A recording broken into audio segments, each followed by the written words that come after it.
तो उससे जय पराजय लक्ष्य नहीं होता, उसका अपना कर्तव्य लक्ष्य होता है। अर्जुन जी जब भगवान की प्रेरणा से ये हृदय में आया कि अब एकमात्र परम कर्तव्य छात्र धर्म से युद्ध ही है, तो उसकी वर्षों पहले तैयारी की। यहां तक कि भगवान देवाधिदेव से द्वंद्व युद्ध किया और संतुष्ट कर दिया, तब उनको दिव्य अस्त्र प्राप्त हुआ, पाशुपतास्त्र। स्वर्ग गए, बड़ा अभ्यास, बड़ी कठिन तपस्या, बड़ा प्रयास, तब वो सर्वश्रेष्ठ धनुर्धर जहां भी जीवन में कभी पराजय का मुख नहीं देखना पड़ा। वो भगवान लीला विलास के कारण कभी ऐसा कि वो हृदय से असंतुष्ट हो रहे हैं कि मेरी जितनी वीरता और दिव्यास्त्र में प्रयोग नहीं कर पाया, वो कुछ क्षण के लिए। अगर हमारा अभ्यास अंतर्मुख है और हम विकारों पर विजय प्राप्त करना चाहते हैं तो निश्चित प्राप्त करेंगे। चाहे बाहरी विजय हो या अंतर की विजय, दोनों में दृढ़ अभ्यास, दृढ़ अभ्यास, बस दृढ़ अभ्यास। इसमें किसी के आशीर्वाद की जरूरत नहीं है। आपका प्रयास, आपका अभ्यास, वो आपको सर्वश्रेष्ठ बना देगा। क्योंकि मानव जीवन आशीर्वाद का स्वरूप ही है, ये मिला ही आशीर्वाद स्वरूप है। आप प्रमाद करें, आप अभ्यास में दृढ़ ना हो, तो ये काम क्रोध लोभ मोह मद मत्सर, ये विकार बहुत जोर के हैं, इनका बहुत पावर है। ये फिर आपको परास्त करते रहेंगे। आप स्वाभाविक स्थिति प्राप्त नहीं की अपने स्वरूप की, तो पराजय में निराशा आ ही जाती है, और निराशा में फिर सतमार्ग में चलना कठिन हो जाता है। ये बहुत ध्यान दीजिए। अगर आपके अंदर निराशा आ गई, आप पराजित हो गए, निराशा आ गई, तो फिर चलना बड़ा मुश्किल हो जाता है। इसीलिए जगह जगह पर शास्त्रों में वर्णन पाया गया, महर्षियों से, ब्रह्म ऋषियों से सुना गया, बड़े बड़े अनुभूत महापुरुषों से सुना गया कि क्षमता ये बहुत बड़ी उपलब्धि है मानव जीवन की। जिसके जीवन में क्षमता नहीं आई, वो द्वंद्व में परास्त हो जाएगा। द्वंद्व में परास्त हुआ भगवदानंद की तरफ बढ़ नहीं पाता। निर्द्वंद्व भवति, द्वंद्व से ऊपर उठना है, बड़ा कठिन है द्वंद्व से ऊपर उठना। क्योंकि हमारी कहीं ना कहीं अपनापन वृत्ति बनी रहती है और इच्छाएं रहती है। ये दो बहुत बंधनकारक वृत्ति है। हमारा अपनापन बहुत फैल गया है और इच्छाएं बहुत बढ़ गई हैं। ये दो हमें द्वंद्वों में फंसा के पीस रहे हैं। देख लीजिए, जहां जहां आपका अपनापन है, वस्तु में, व्यक्ति में, स्थान में, जहां भी, वहां इच्छाएं हैं। जहां अपनापन और इच्छाएं हैं, वहां परमानंद भगवदानंद कदापि नहीं। क्योंकि ये दुखालय जगत में है। इसमें वास्तविक सुख किसी को प्राप्त नहीं होता। अगर हमारी मनोभिलाषा पूर्ण हुई तो हम हर्षित हो गए, जो दोष है, क्योंकि शोक पैदा करेगा ही। अखंड प्रसन्नता, अखंड आनंद बाहर जगत में नहीं है। हम सब की वृत्ति बाहर जगत में ही है। हम चाहते हैं महासुख, वो बाहर है नहीं, वो अंतर में है। अंतर हृदय में हरि विराजमान है, आत्म स्वरूप से विराजमान है। बहुत शांतिपूर्वक समझना होगा। यदि आप सदैव प्रसन्न रहना चाहते हैं, सुखी रहना चाहते हैं, आनंदित रहना चाहते हैं, दुख में नहीं जाना चाहते हैं, तो एकमात्र भगवान की शरण लेकर अनन्य भाव से अंतर्मुख होकर अब ऐसा अभ्यास कि एक क्षण के लिए भी भजन न छूटे, तो आप वास्तविक विजय प्राप्त कर लेंगे। वास्तविक विजय, संपूर्ण संसार के द्वंद्वों पर विजय प्राप्त कर लेंगे। देखो, इस माया का इतना भुलावा प्रभाव है कि हम मां के गर्भ में रहे जहां श्वास लेना भी मुश्किल था, ऐसी झिल्ली में रहे जहां बहुत ही घृणित पदार्थ थे, पास में ही मलाशय मूत्राशय, वहां हम रहे हैं 9 महीने। हमें याद नहीं कितना भयानक कष्ट भोगा है। ऐसे ही हमें याद नहीं कि किन किन योनियों में, किन किन लोकों में, नरक आदि में कितना कष्ट भोगा। ये माया भुला देती है। फिर हम लग गए इसी संसार के सुख दुख में, हर्ष शोक में, हानि लाभ में। कब हम इन द्वंद्वों से निकलेंगे?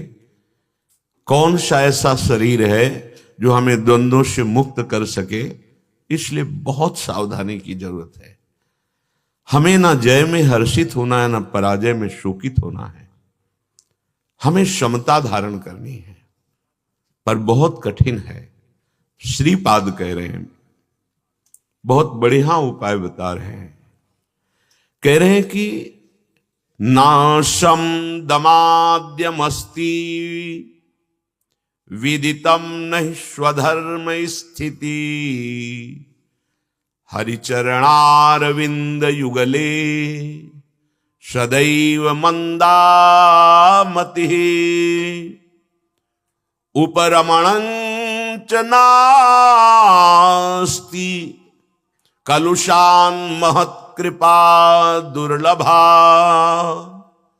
तत्शरणोऽहमद्य शरणं ब्रजामि वृंदावनम।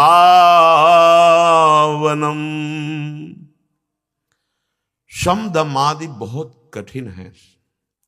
इंद्रियों को अधीन कर लेना और मन को अधीन कर लेना, इसे शम दम कहते हैं।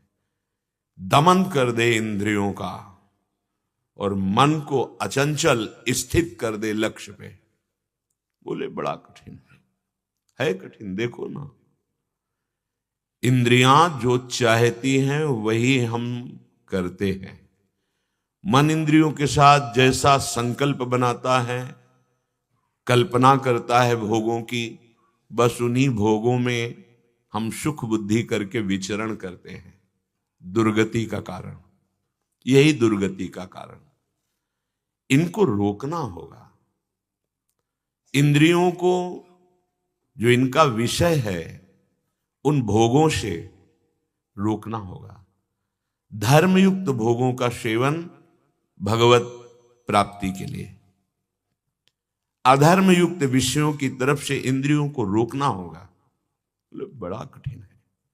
मन को भी रोकना होगा, बहुत कठिन है। हरिजु मेरो मन हठ न तजय, ये बड़ा हठीला है। जहां ठान लेता है कि मुझे भोग चाहिए, यदि हम सावधान न रहे तो वही बात मैं में, स्वा में स्थित हो जाती है कि मुझे चाहिए। अब बचना मुश्किल है। जब ये मन मांगे कि मुझे भोग चाहिए और फिर आप अलग हैं उससे, नहीं, ये शास्त्र सम्मत तेरी मांग नहीं है, नहीं पूरी होगी, तो आप वश में करना शुरू कर दिया। लेकिन इतना सावधान तो अभ्यासी साधक होगा, जो भगवत चिंतन परायण है, सत्य का चिंतन करता है, जिसने असत शरीर संसार की इस भाव को जान लिया है कि दुखालयम है, नाशवान है, ये फसाव है। वो उपासक मन से लड़ता है।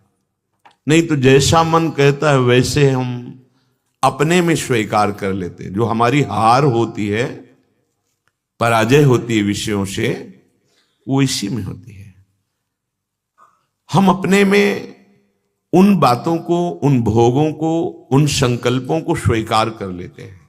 यही हमारी पराजय है परमार्थ के पथिक की। जब आप मन में ये बात देखेंगे, आप देखने वाले बनेंगे, तो आप रोक लेंगे।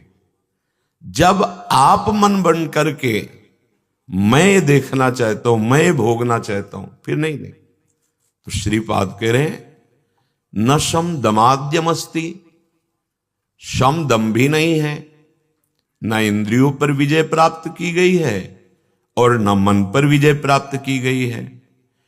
विदितम नहीं स्वधर्म स्थिति, वास्तविक हमारा स्वधर्म क्या है ये कोई जानने के लिए तैयार नहीं है। स्व धर्म, परधर्म, हम परधर्म को ही स्वधर्म मान लिए हैं। पर है शरीर, पर है संपूर्ण प्रकृति, ये पर है। स्व हमारे आराध्य देव प्रभु, स्व आत्म तत्व, अर्थात सावई पुंसाम परो धर्मो यतो भक्ति अधोक्षजे। भगवान श्री हरि की भक्ति यही स्वधर्म है, या ज्ञान स्वरूप, आत्म स्वरूप, ब्रह्म स्वरूप अपने स्व में स्थित हो जाना, यही स्वधर्म है। बोले विदितम नहीं स्वधर्म स्थिति, स्वधर्म में स्थिति नहीं है, परधर्म में है। शरीर धर्म, इंद्रियों का धर्म, अंतःकरण का धर्म, इसी में हम हैं। देख लो, अंतःकरण धर्म जो निर्णय करता है वही इंद्रियों के द्वारा हो रहा है, और उसी को मैं में मान लिया है, स्व में मान लिया है। बोले विदितम, इनको पता ही नहीं कि स्वधर्म किसे कहते हैं। विदितम नहीं स्वधर्म स्थिति, जब पता ही नहीं कि स्वधर्म किसे कहते हैं तो स्थिति कैसे आ जाएगी। तो हमें केवल पता है मैं शरीर हूं, मैं इस कुल का हूं, मेरा ये संबंध, तो मेरा ये धर्म बनता है। ये परधर्म है, परधर्म है। स्वधर्म नहीं, स्वधर्म भगवत स्वरूप है। इसीलिए धर्मम भजस्व सततम, सतत धर्म का भजन करे। त्यज लोक धर्मान, लोक धर्मों का त्याग करके। इसीलिए भगवान के सर्वधर्मान परित्यज्य माम एकम शरणम भज, यह है स्वधर्म। तो विदितम नहीं, किसी को ज्ञान ही नहीं, कोई बिरला ऐसा है जो स्वधर्म को पहचानता है। ना वो अपने स्वरूप को जानता है, ना वो भगवान से संबंध स्वीकार करता है। शरीर और शरीर संबंधियों में, भोगों में, बस इसी को धर्म मान लेता है। जो मन कहे वही हमारा करना कर्तव्य है। बस यही द्वंद्वों में हमें पीस रहा है। श्रीपाद कह रहे हरिचरणारविंद युगले सदैव मंदामति, ऐसी मति मंद हो गई है कि प्रभु के चरणों की तरफ तो बढ़ना ही नहीं चाहती है, बढ़ना ही नहीं चाहती है। अगर उससे सीधे मार्ग पर खड़ा कर दे गुरुजन, हरि कृपा, शास्त्र, तो पास से इतनी छोटे छोटे पगडंडियां हैं जो संसार को ही ले जाती है। मन और इंद्रियों को सर्वतो भावेन अपने कर्तव्य का पालन करते हुए प्रभु में लगना बहुत कठिन है। हरिचरणार विंद युगले सदैव मंदामति, श्यामा श्याम के चरणार विंद में मंदमती ये जा ही नहीं रही है, ये भोगों की तरफ ही बढ़ रही है। उपरमणंच नास्ति कलुषान महत कृपा दुर्लभा, इतना हृदय गंदा हो गया है कि संतों के पास भी जाकर के वहां तर्क वितर्क मलिनता का विचार, महापुरुषों की कृपा प्राप्त करना बड़ा दुर्लभ हो रहा है। महत्संगस्त दुर्लभ हो, पहले तो उनका मिलना कठिन है, अगर मिल जाए तो अगम्यों, निर्वाह करना कठिन है, भरोसा दृढ़ नहीं हो सकता, समर्पण दृढ़ नहीं हो सकता। अहम इसमें बहुत बाधा पहुंचाता है। हम अपनी बुद्धि का निर्णय